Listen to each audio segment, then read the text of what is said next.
Graça e paz, meu querido irmão, da parte de nosso Senhor e Salvador Jesus Cristo. Que bom é ter você aqui conosco mais uma vez em nosso canal Movidos por Missões.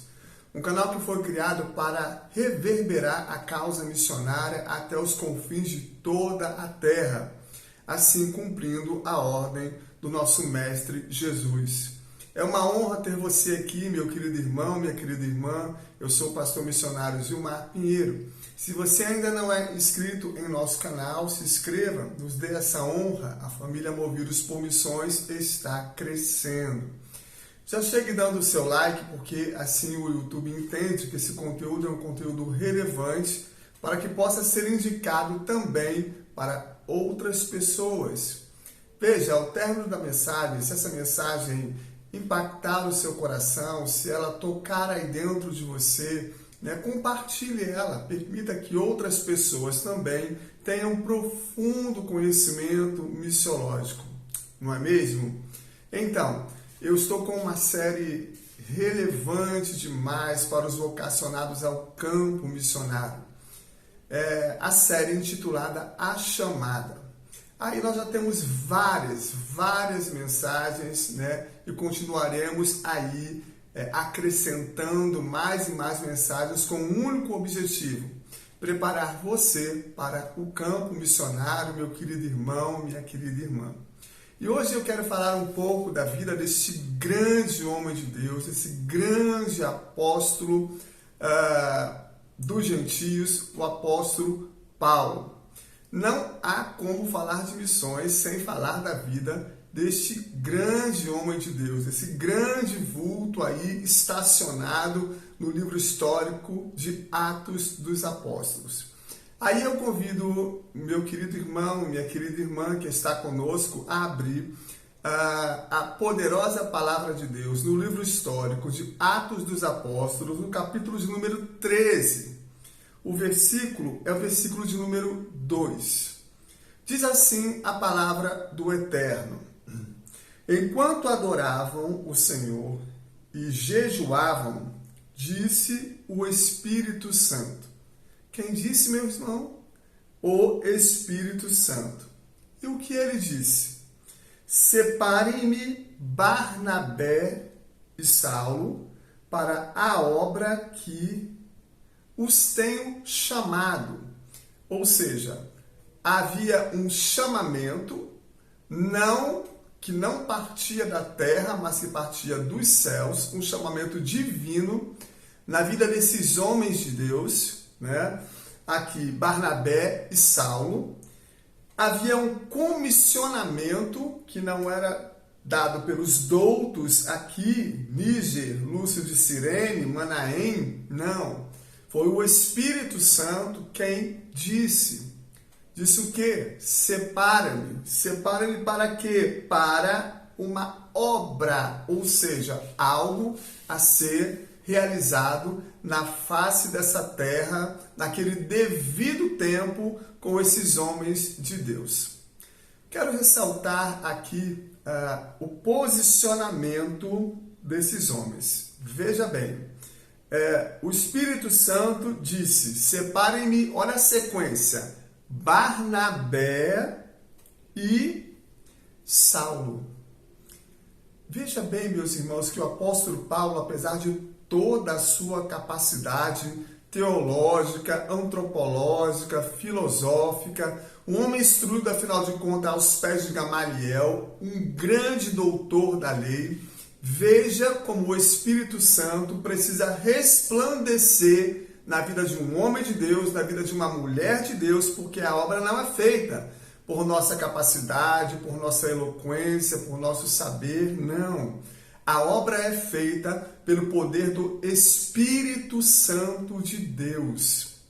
E é por isso que Paulo teve que aprender a ser segundo. O primeiro aqui era Barnabé. Era o homem que já estava mais quebrantado, era o homem que estava ali sabendo o seu devido lugar de apenas servo. Ei, você é apenas servo de Deus, missionário, missionária. A glória não é sua. A glória é do Todo-Poderoso, a obra é dele, porque dele, por ele, para ele são todas as coisas e a ele a glória. Então Paulo deveria esvaziar-se de si mesmo, assim como o Senhor Jesus nos ensinou em Filipenses, na Epístola, no capítulo 2. Ele não usurpou de ser igual a Deus, ele se esvaziou, assumiu a forma de servo. Isso mesmo, o Senhor Jesus se humilhou, assumiu a forma de servo e foi obediente até a morte e morte de cruz.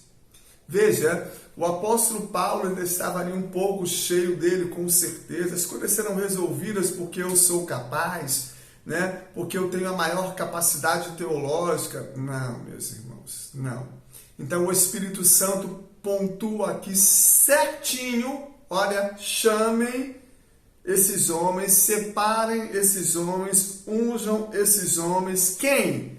Barnabé e Saulo. Você jamais será o primeiro se você não aprender a ser o segundo.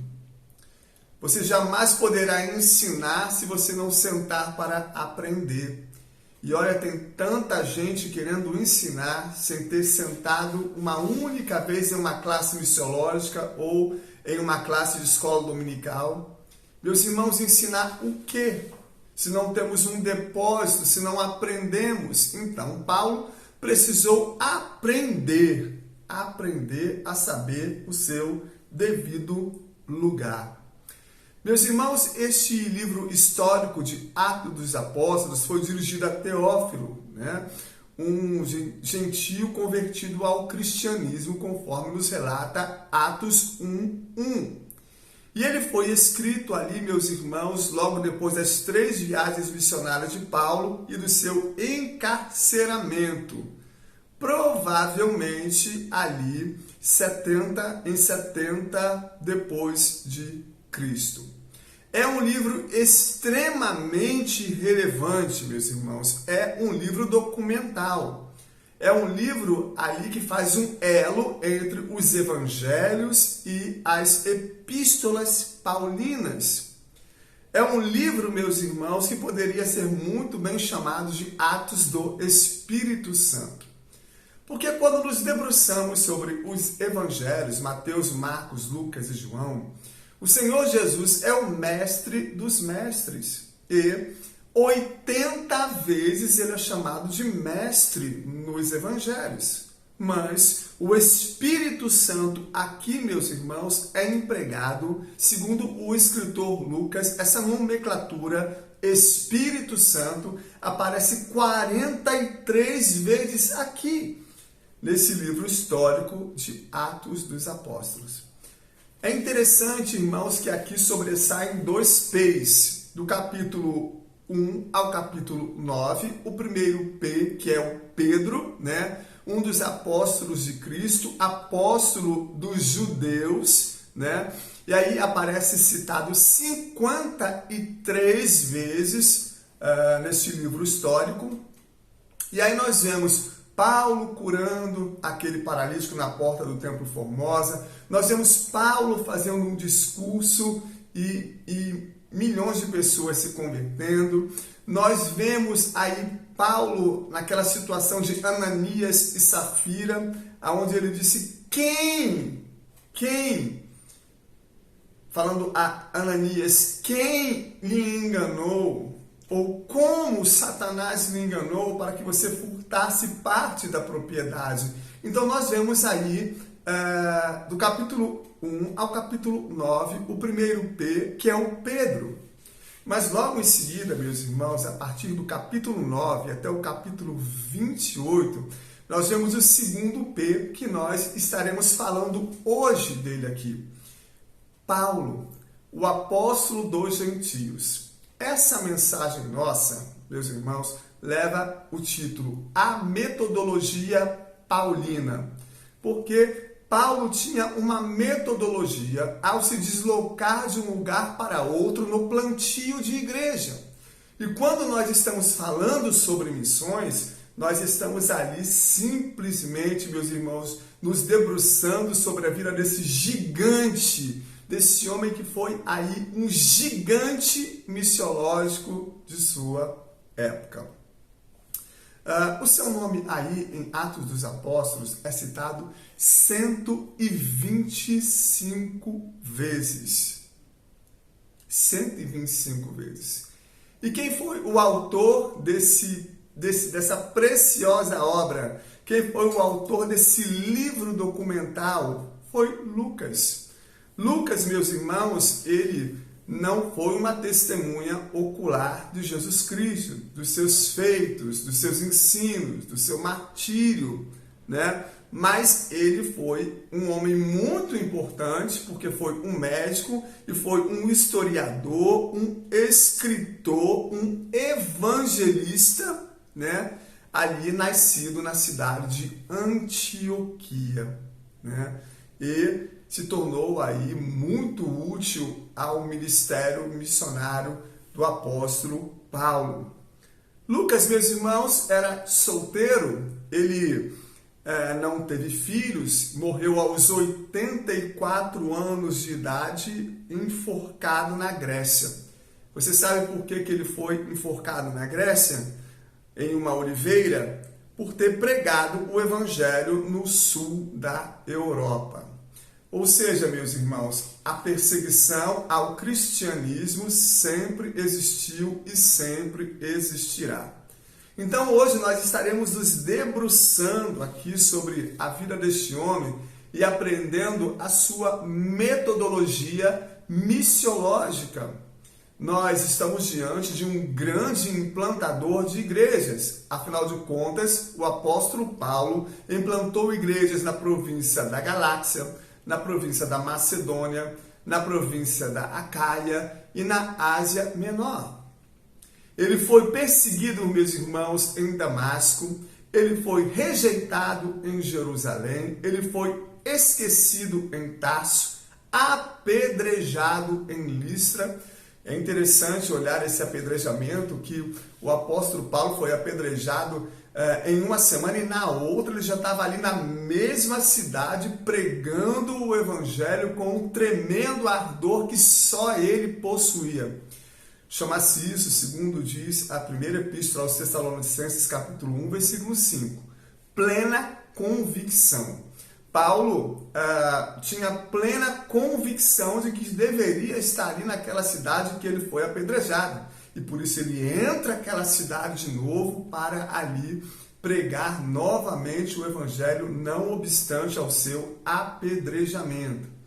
E ali ele foi preso e açoitado em Filipos, foi escorraçado em Tessalônica, enxotado em Bereia, chamado de tagarela em Atenas, ele foi chamado de impostor, isso mesmo, impostor em Coríntios, ele enfrentou as feras em Éfeso, foi preso em Jerusalém, acusado em Cesareia, naufrágio em Roma, 5 quarentenas menos uma, prisões, oposições, açoites, perseguições, enfermidades, nada paralisava o chamamento desse homem.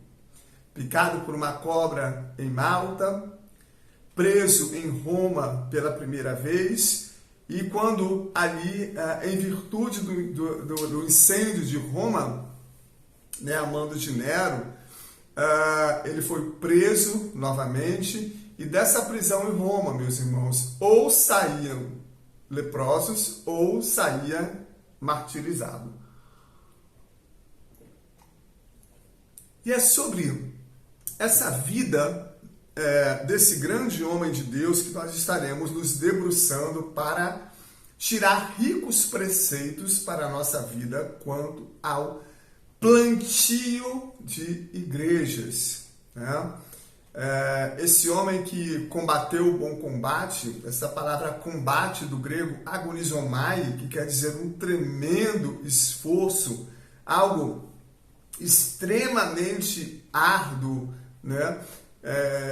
E às vezes assim mesmo a missão, ela se torna algo extremamente árduo, um combate Mas aquele que nos chamou, meus irmãos, ele é fiel para nos renovar, ele é fiel para completar a obra que começou, ele é fiel para nos renovar, mesmo nos momentos que nós nos encontramos sem força.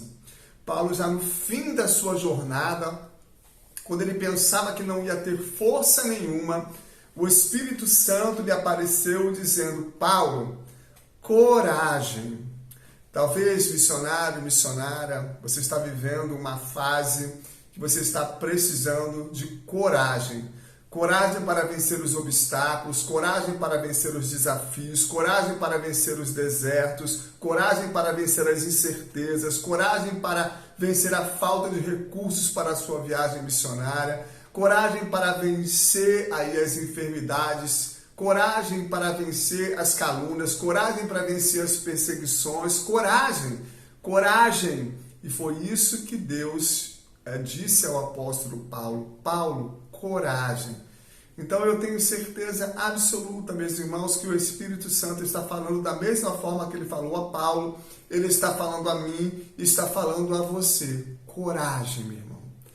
Coragem. Coragem, porque aquele que lhe chamou, ele está contigo todos os dias até a consumação dos séculos.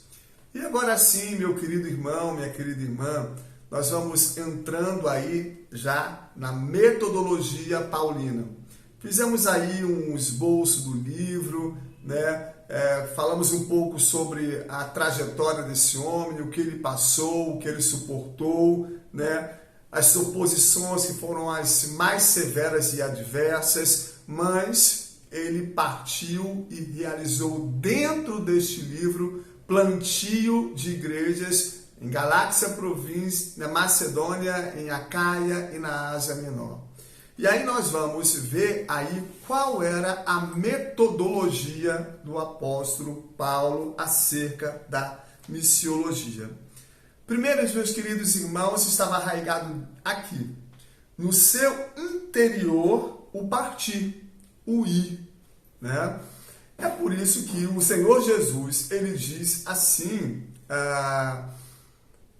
no Evangelho de Mateus, no capítulo 28, finalzinho do livro, ele diz: Ide e pregai o Evangelho a toda criatura e fazei discípulos, batizando-os em nome do Pai, do Filho e do Espírito Santo e ensinando-os a guardar tudo aquilo que eu vos ensinei. Quando ele diz ide, na verdade não é ide. A tradução coerente, correta do original é o gerúndio, indo. Então, isso significa ir sempre, né? A igreja vai sempre em direção ao perdido, ao cansado, ao abatido, ao aflito, ao desesperado. A igreja vai sempre. Então, o primeiro passo da metodologia paulina, ele entrava em uma cidade. Ele ia em busca do aflito. O que isso quer nos dizer? Isso quer que nós saiamos da nossa zona de conforto, das quatro paredes. Eclésia, meus irmãos, é chamados para fora. Vá em busca do perdido. Não adianta nada orar: Senhor, manda os perdidos entrarem nessa igreja, Senhor, ao passarem pelas calçadas, que eles sintam o teu poder e entrem. Não, eles não têm que entrar, é você que tem que ir buscá-los. Então nós vemos isso muito bem aqui narrado em Atos 19, vamos passear um pouquinho aí, né? Vamos ver 1, 2, 3, 4, 5, 6 metodologias passo a passo, né? Aí como Paulo fazia para ir e implantar a igreja. E o primeiro passo dessa metodologia ele entendia o que é partir, o que é ir, né? Então, Atos 19, 1 diz assim: enquanto Apolo estava em Corinto, Paulo, atravessando as regiões altas, chegou a Éfeso, ou seja, ir. vai missionário, vai missionária. Esse comissionamento não é seu. Você é apenas ferramenta nas mãos do Todo-Poderoso para cumprir aquilo que Deus quer com a sua vida naquele determinado lugar, seja na selva, seja na tribo, seja entre os quilombolas, seja entre os ribeirinhos, seja entre o sertão, seja entre os países perseguidos. Você precisa ir. Paulo ele entendeu que ele foi chamado ali como apóstolo dos gentios. Então não há como realizar um chamado missionário só ficando na vontade. Eu preciso colocar o meu pé e partir, e ir. Né? E aí o segundo passo da metodologia paulina para implantar igreja era ganhar as almas perdidas para Cristo. Porque quando você parte para um lugar, meu irmão, a serviço do rei, você não está a lazer. Você não está a passeio. Campo missionário não é Disneylândia, nem tampouco Playground. Então, há algo a ser realizado por parte do Espírito Santo através da sua vida, através da minha vida, através de cada missionário que se predispôs a ir como o apóstolo Paulo se predispôs. Então, qual é o objetivo primais de Deus? As almas. Não são prédios suntuosos, não são telões enormes de data show que impressionam a Deus, não são os carros que estão estacionados na garagem da sua igreja, não é o tamanho de sua igreja, se tem capacidade para 10 mil membros, 15 mil membros, não. Para Deus, o que importa mesmo é que saibamos quanto vale uma alma e aquilo que estamos dispostos a fazer, a sacrificar para ir buscar essas almas aonde quer que Ele nos enviar. Meus queridos irmãos, Paulo ele ia em busca de ganhar as almas perdidas. Aqui em Atos, capítulo de número 14, versículo de número 21, acompanha comigo o que diz a palavra de Deus. Eles pregaram as boas novas naquela cidade. Eles não pregavam a bandeira denominacional deles.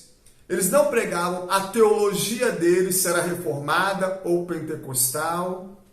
Eles não pregavam o nome do pastor deles ou o nome do fundador da denominação deles, não. Eles pregavam as boas novas. E o que são as boas novas? É o Cristo.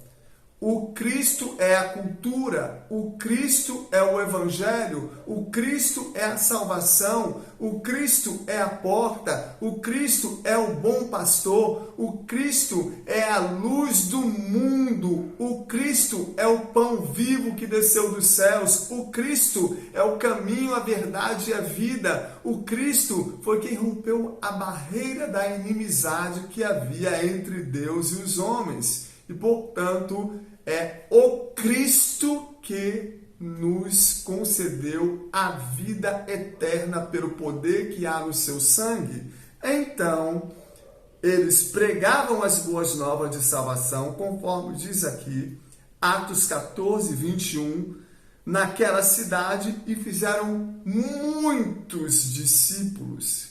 E então voltaram para Listra, Icônio e Antioquia. Veja, não é só pregar o Evangelho, meus irmãos. É fazer discípulos. Não adianta desprender um esforço.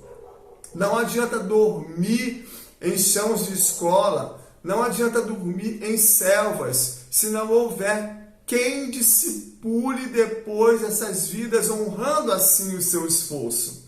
Talvez você fique nesse lugar por alguns meses, ou quem sabe anos, mas talvez você regresse o seu país de origem, ou o seu estado de origem, se a obra não for transcultural. Então você deverá deixar um obreiro local, alguém ali preocupado com o discipulado, o ensino, né? Dando a continuidade ali do trabalho que começou através das suas mãos com a permissão do Espírito do Senhor. Então, Paulo, em primeiro lugar, ele vai, né? Ele entra em uma cidade e o segundo passo de sua metodologia é ganhar as almas perdidas para Cristo. Ainda aqui, nesse segundo passo da metodologia de Paulo do plantio da igreja, vamos abrir em Atos 19:8, que diz assim: Paulo entrou na sinagoga e ali falou com liberdade durante 3 meses. Olha aí, meus irmãos. Falando de Jesus durante 3 meses nas sinagogas, argumentando convincentemente acerca do reino de Deus. Aí mais à frente no versículo 10 diz assim: isso continuou por 2 anos, de forma que todos os judeus e gregos que viviam na província da Ásia ouviram a palavra do Senhor. De 3 meses se estendeu para 2 anos. E Paulo percorria, andava de casa em casa, de cidade em cidade, né? E aqui no finalzinho do versículo 10 diz que tanto judeus como gregos que viviam na província da Ásia ouviram a palavra do Senhor. Sim, meus irmãos, o evangelho é querigmático. Querigmático vem da palavra querigma, né, do grego, que significa proclamação. Ou seja, como ouvirão se não há quem pregue? Como crerão naqueles de quem nada ouviram? E como ouvirão se não foram ali enviados os comissionados? Romanos 10:17 diz que a fé vem pelo ouvir e o ouvir a palavra de Deus. É a palavra, sempre pela palavra, pois essa é lâmpada para os nossos pés e luz para os nossos caminhos, segundo diz o salmista. Então, o apóstolo Paulo ali, durante 2 anos, pregava a palavra de forma que todos ali da Ásia ouviram. Ou seja, ele era um homem obcecado por ganhar almas. Ele sabia qual era o valor de uma alma. Então, quando você vai para o campo, meu querido irmão, minha querida irmã, quando você aceitou o comissionamento, o que importa mesmo ali é as almas. É acontecer o religare, elas confessarem a Jesus Cristo como seu Senhor e Salvador e assim ter a vida eterna em Cristo Jesus. A terceira metodologia e o terceiro passo do plantio de igrejas ali na vida desse homem de Deus, que nós podemos aprender com ele ensinou os novos decididos. Não é só fazer apelo, meus irmãos, e abandonar a vida. É como um bebê que nasce no mundo natural e, após o parto, a mãe abandona ele. Meus irmãos, esse bebê está enfadado à morte. Ele não tem capacidade de fazer absolutamente nada sozinho. É preciso mamar, é preciso de cuidados, e exatamente assim no mundo espiritual, na esfera espiritual. Você vê que é necessário de alguém que tenha paciência, de alguém que ore, de alguém que caminhe, de alguém que mostre como manusear as Escrituras. Então, Paulo ensinava aos novos decididos. Então, meu querido irmão, minha querida irmã, seja alguém aí hospitaleiro e apto a ensinar. Ensinar a palavra de Deus. Ensinar aí como se posicionar, como ler as Escrituras, ali simplesmente ensinar. E aí nós vemos em Atos 14, 22, Atos 14, 22, ali como o apóstolo Paulo ensinava. Diz assim a palavra de Deus: fortalecendo os discípulos e encorajando-os a permanecer na fé, dizendo: é necessário que passemos por muitas tribulações para entrarmos no reino de Deus. A trajetória, meus irmãos, de um cristão não é fácil. E aí, Paulo estava preocupado em ensinar aos novos decididos, a ensinar-lhes a combater o bom combate da fé, assim como ele ensinou a Timóteo. Que coisa extraordinária, irmãos. Essas epístolas, tanto de 1 Timóteo, tanto de 2 Timóteo, são epístolas pastorais que narram ali a última semana de vida do apóstolo Paulo. Ele já estava ali para ser guilhotinado, cabeça para um lado, corpo para o outro, mas ele simplesmente chamou a Timóteo e não, meus irmãos, não azedou o coração de Timóteo, não gerou desilusão, tristeza, apatia, decepção. Não, ele não jogou amargura no coração de Timóteo, né? Ele simplesmente encheu o coração de Timóteo de contentamento. A jornada foi pesada, Timóteo, mas Deus dia após dia me fortalecia. Deus dia após dia vinha com o seu bálsamo.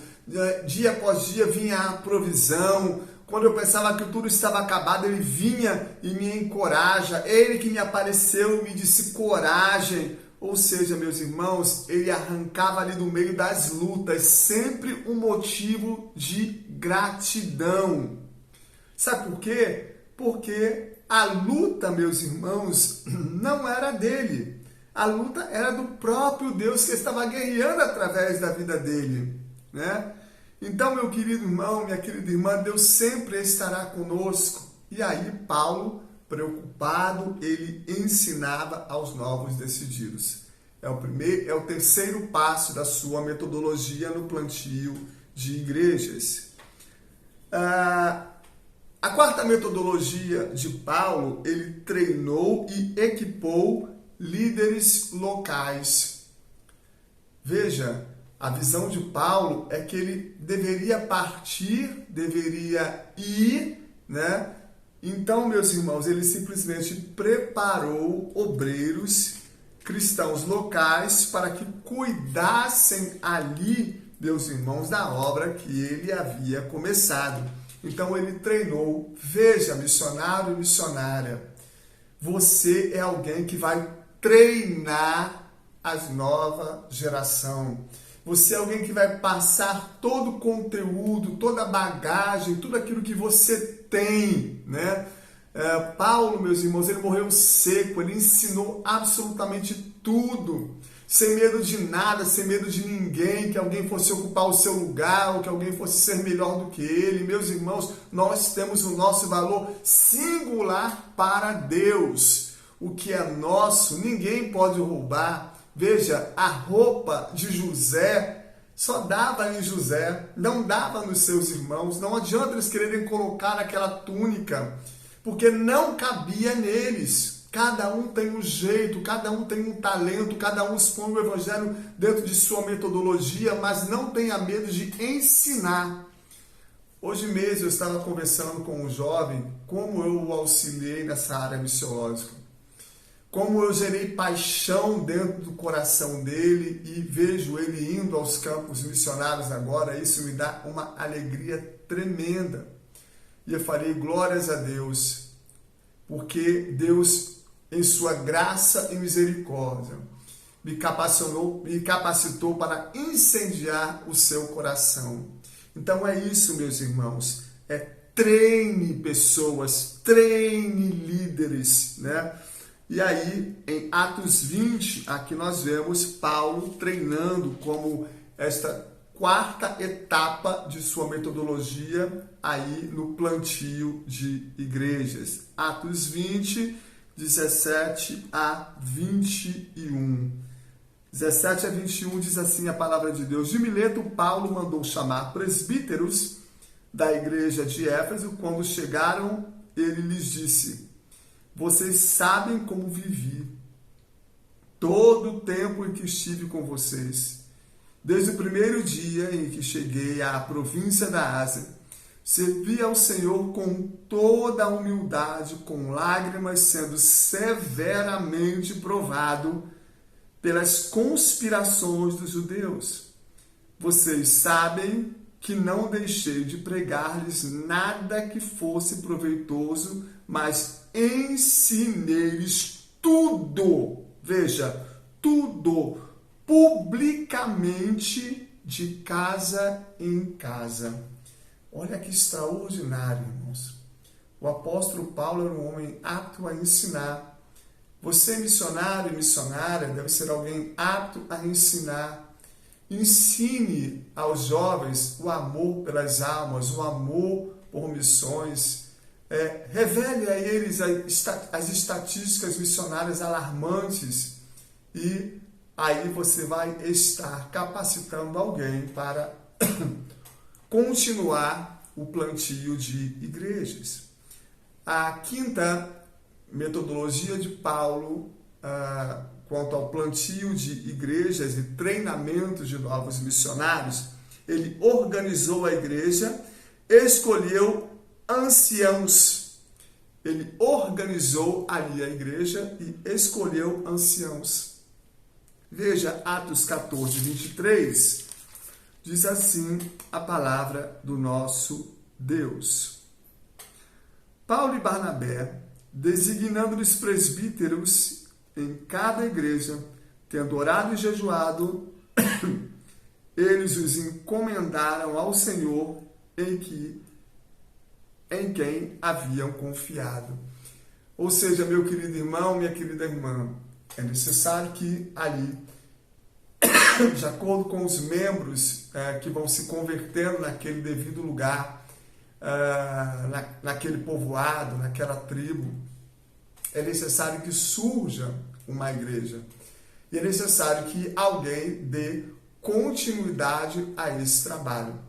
Se não for você por um espaçamento de tempo, Deus vai utilizar você para preparar, vidas e almas ali para estarem capacitando pessoas para permanecerem firmes e inabaláveis na fé, no caminho ali do Senhor Jesus. E por último, meus irmãos, ele sai de uma cidade e entrou em uma outra cidade. Ou seja, a salvação é para todo aquele que nele crê. Ele saía de um povoado, saía de um lugar e ia para outro, continuando a obra. Ou seja, o versículo áureo das Escrituras é João 3,16, Evangelho de Jesus Cristo, segundo João 3,16. Deus amou o mundo de tal maneira que deu o seu Filho unigênito para que todo aquele que nele crê não pereça, mas tenha a vida eterna.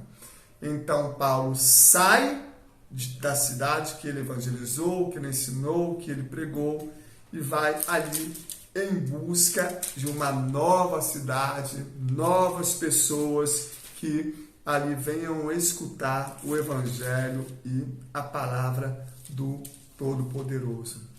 Atos 20, aí eu só vou utilizar o versículo 36. Tendo dito isso, ajoelhou-se com todos e orou, e todos choravam e muito e abraçaram e o beijaram. Choravam por quê? Porque era a hora dele partir, Era a hora para ele partir em direção às novas almas, às novas vidas. Ei, missionário, não pare, terminou o trabalho, findou um trabalho, Deus já lhe chama para outro trabalho, para outro lugar. Seja tremendamente usado por Deus. Então, primeiro, Paulo, ele entrou numa cidade, depois ele ganhava as almas perdidas para Jesus, depois ele ensinava aos novos decididos, depois ele treinava líderes locais, organizava a igreja e colocava ali anciãos para ali guiarem aquela igreja. Depois ele saía e ia para outra cidade. Olha que coisa interessante, como há muita riqueza aí de conteúdo teológico e também pedagógico da vida desse grande missionário. Deus abençoe a sua vida, a sua casa, a sua família, o seu ministério e deixa a missão arder e queimar no seu coração. Gostou dessa mensagem? Poste seus comentários e compartilhe. Deus abençoe a sua vida poderosamente no precioso nome do Senhor Jesus. Amém e graças a Deus.